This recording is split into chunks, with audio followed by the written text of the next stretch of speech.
وأمر بما هو صدق من العقاب.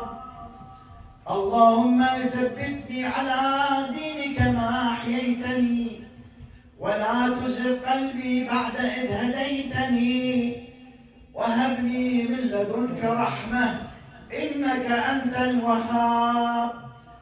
اللهم صل على محمد وآل محمد، واجعلني من أتباعه وشيعته، واحشرني في زمرته، ووفقني لأداء فرض الجمعات وما أوجبت علي فيها من الطاعات، وقسمت لأهلها من العطاء يوم الجزاء، إنك أنت العزيز الحكيم. والحمد لله رب العالمين، وصلى الله على نبينا محمد وعلى آل بيته الطيبين الطاهرين. اللهم صل على محمد وآل محمد.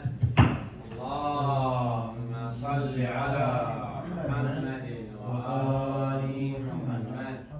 اللهم صل على محمد وآل محمد. يا الله يا الله. غفر الله لكم جميعا إن شاء الله.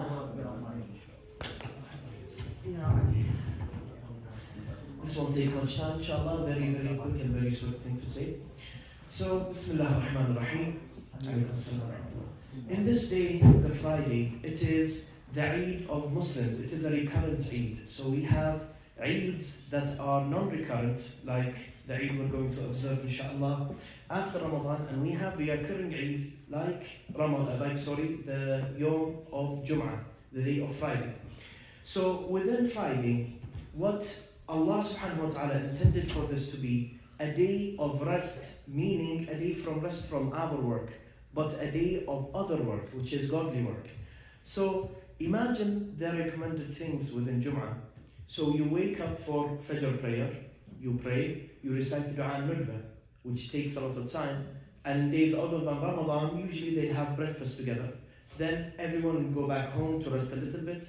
Just an hour or an hour and a half before the Dhuhr prayer, they do Ghusl Jum'ah, which is the ablution of washing the whole body as a recommended act. And then they do the Jum'ah prayer or the Dhuhr prayer, depends on which you are having. And then they have a small sermon, and then they return back to gather for family dinner or family lunch. So then it is a social event until Maghrib. So just an hour before Maghrib is Du'a as-Simat, and then the Jum'ah has finished. And why is Jum'ah such a special day that we have all of these recommended things to do? The reason being is that religion cannot be just prayer and fasting, etc. It has to be a social gathering. And when you notice all of the recommended things, except for ghusl obviously, that is the only thing that you do alone. Other things, everything, are things that you do mutually with gatherings. Like Du'a al-Nudbah, Du'a al-Simat, Salat al-Jum'ah, all of that. So there is something that is important that is linked to this day and age. Notice, sometimes you are going through the streets and you see random advertisements for random companies. What you say in your heart is that this advertisement is very expensive and costly to be put on the freeway or highway. And when you look at it, you sort of shrug it off and laugh and say, I would never buy something because I just saw it in an ad. So then you pass away after those 15 seconds thinking about this advertisement, thinking that this is an ineffective way to do advertisement. However, what you don't know is that in your subliminal mind, al-aql al-batin, you have already thought about that thing for 15 seconds to fortify it in your mind time after time, so that when you actually need something that is similar to it, this is the first brand that comes up to mind. This is what Islam is doing with the prayer of Jumaa. How? We gather here, children play together, the youth, they talk together, mostly bored, but it's fine. And then those that are elder, they gather around, they say, hello, how are you? And they just ask about each other. And we don't think of it a lot. However, what we don't know, what is happening in our subliminal mind, is that we know that we have a community. If things go south, if we have a big problem, who are the people that will first pop on your mind? The people that are within this community, the people that are with this gathering. And notice that when, God forbid, you really need some help, and you really need to call a couple of people, the people you're going to call are the people that you see more in this place. Because you know that they are available for God, which means that they will be available for you because you are also a godly cause. So some people will say, okay, we'll go to Jumaa prayer each week and we feel like it's boring, we feel like it takes a lot of time and the lecture and whatever have you, and we already have lectures and it's just too much of a hassle. Yes, this is why it was intended. Just like this billboard that could cost you $10,000 to keep just for 2 months, for example. It's very costly, but it is very effective even if we don't notice it. And you know what? The things we don't notice affect us more than the things that we notice. I'll give you an example. You see, when there is any medication, new medication, they have a trial for it before. And what they do is that they have a control group. So, for example, they want to try it on 1,000 people. At least 400 will be receiving placebos, which are not a drug. It's just random pills that have nothing in them. It is just a coating on the outside. But they take them thinking that this is the medicine, and they don't tell who had what. Why? Because there has been proven case after case in medicine that if you think that something will help you, it will, even by biology and chemistry, aid you. Because you're taking this placebo, which is false, so it's not a true pill. So if you take this pill, you think that it's going to help you, something will happen in your body and your body will start recovering just because of the thought it had. Your brain will reduce the cortisol, it will increase the dopamines, and that will set you off in the way to recovery. So they have to have a big group as a placebo to check really, is the medicine working, or are people thinking it works because they are just receiving medicine? Same thing here. When we don't notice the apparent fruits of the Jum'ah gatherings, Allah subhanahu wa ta'ala gives us those fruits while we don't understand. So let's talk about group per group. Our young children, they enjoy a vast place in which they could run and laugh together. And you'd think that they would never remember this. No, they do. They do. And evidently, think about your childhood and think about the memories you had playing with people in religious places. You'll find that they are so special, these memories. Even if you used to play in the playground and out in the street, the memories of you playing in a religious place, those hit different. They have a different taste. And they set you up for loving religion even in the future. Even if you don't have information, you would eventually love religion. So that is for children. For our youth, when they gather, and as I said, usually the youth always have something better to do. So they always feel a little bit bored of coming to these gatherings. So what is the effect of these gatherings to them? It doesn't show in their normal life, but it shows when their religion is attacked. Take any youth, I'm talking 14-year-old, 15, 16, 17, 18, take any youth and look at his life. You'll find usually that religion is just 5% of their time. And that is what normal people do. But sometimes people do have focus on religion and they love religion. That is another case. Anyhow, so talking about this now. If you have a person that usually goes to Jum'ah prayers, goes to Matam, to Husayniyah, attends lectures, even if he doesn't listen to the lecture, doesn't matter, but he is there, he's in the vicinity. And if you compare it to someone that does not go to Masjid or Matam, and if both people are in high school, and someone attacks their religion and talks badly about Islam, you'd find the person that visits the mosque and the Husayniyah, even if he doesn't pay attention, even if he doesn't care, if he doesn't want it, even if he comes pressure, even all that, he will stand firm. Why? Because he has mixed with the atmosphere. However, if you find someone that has no connection to religion by mosque and by mountain and by the people in mosque and mountain, you find it very easy for him to shrug it off and be quiet. What do I care what he thinks? It's not that we care what he thinks, but we don't want people to have what we call jur'ah, the audacity to talk about Islam in front of us while we are quiet. So that is an effect to them. People that are older than that, the fathers and the mothers of these growing generation, when they come here, even though they've been going to Matam for 40 years, 50 years, 60 years, what is the benefit for them? The benefit for them is they are the root that keep everything intact. Imagine if you as a father or mother don't come to Matam, you're too tired, you can't be bothered, or whatever have you. Then what roots does your children have? Because if they see their father not attending to Matam, then, and their attention of their father to Matam is like 50%, they will have only 5%.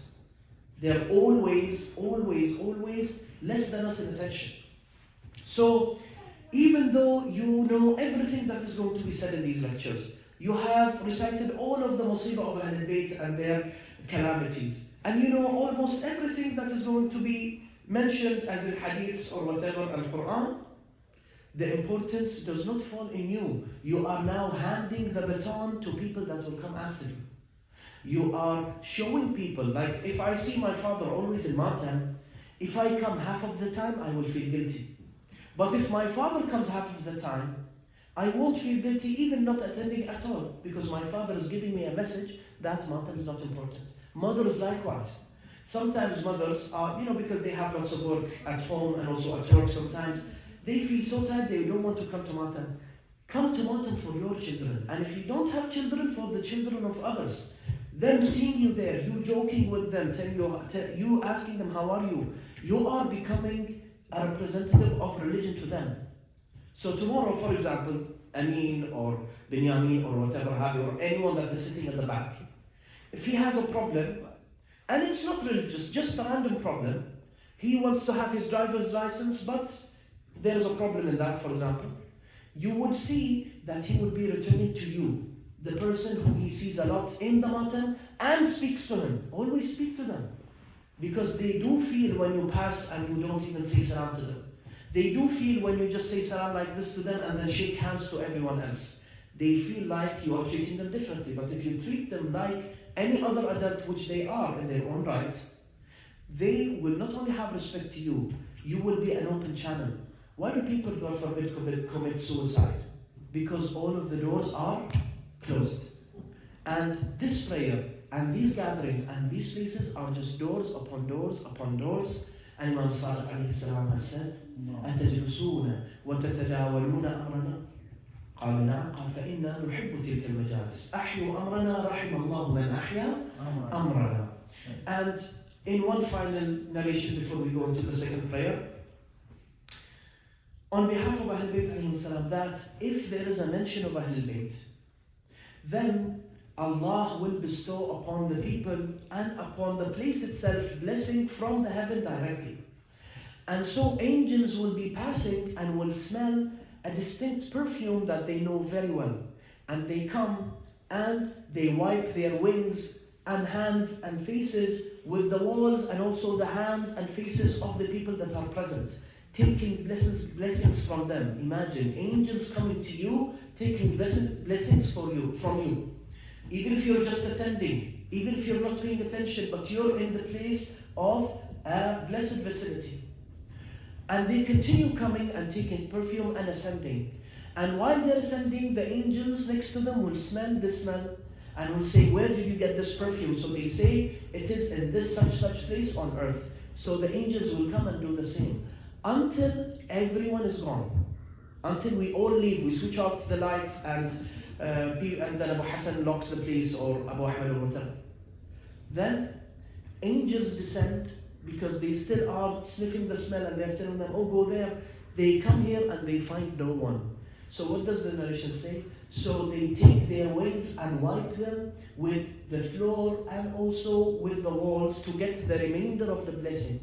So imagine an angel that his only work is doing worship. He does nothing but worship.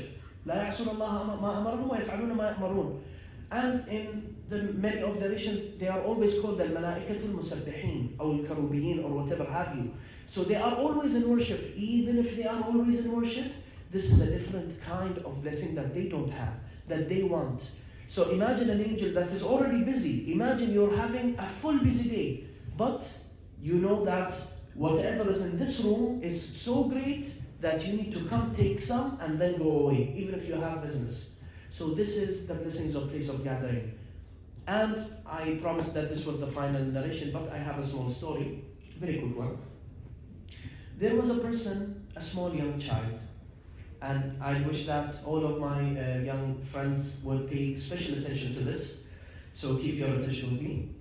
There was a young guy that came to his grandfather and he asked him, "Oh grandfather, you always tell me recite the Quran, but I recite and I never remember any verse that I recited in it. I don't remember. I'm young, I don't have that capacity." So his grandfather told him, "Look at that ashtray. It's a big ashtray, not a small one. It's made for big wood cinders. So it's quite, let's say, I don't know, maybe 20 inches wide, but it has lots of holes." So he told him, "Do you see the well, al-bi'r, over there? Bring me water from the well inside this mesh or this big ashtray." So he said, "But it's impossible because it has holes." He said, "Don't worry, just go." So he went and he came. By the time he reached his grandfather, the last droplet has finished. And so he told him, "Go bring me water again." And he went. And twice, thrice, 4 times he has done that. And then at the 5th time, he came to him and told him, "Oh grandfather, I'm so weak, I'm so tired. You make me go carry lots of water, and it's very difficult for me, it's tiring. And when I come, the water has finished." He told him, "Yes, you are right. This ashtray is like your brain. It does not keep the water, it does not remember the Quran, but look how clean it had become, because you are going to the source of water and back again several times. Not only that, you felt the water is heavy, right? But did you enjoy the journey?" He said, "Yes, it was like a challenge to me." He said, "Yes, you, by reciting the Quran a lot, you will remember it eventually in your brain."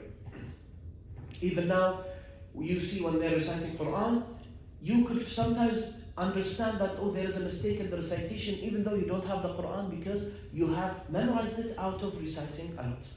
So anyways, brothers and sisters, our Islam is more valuable than we'd ever think. Look at, I just want to give you this to think about, and I'll sum up. If you want to know how great of a blessing Islam is and you don't want to take it for granted, look at your closest non-Muslim friend and look at the trouble he has in his life and how it's impossible for you to have the same trouble just because you're Muslim. You see that his parents, for example, are fighting day and night and yours aren't. You see, for example, that he is addicted to substances that are illicit or inappropriate for his age, and you don't have that problem. You find that he screams on his father and mother, something you would never do, and you would never do that. You find that he has no patience in life, that he is just waiting for the time to exit his household, and we don't have that. You never know how great of a blessing you have unless you lose it. And as they say, في المثل العربي, جرب غيري تعرف قدري. And with that, I sum up. وصلى الله على محمد وآله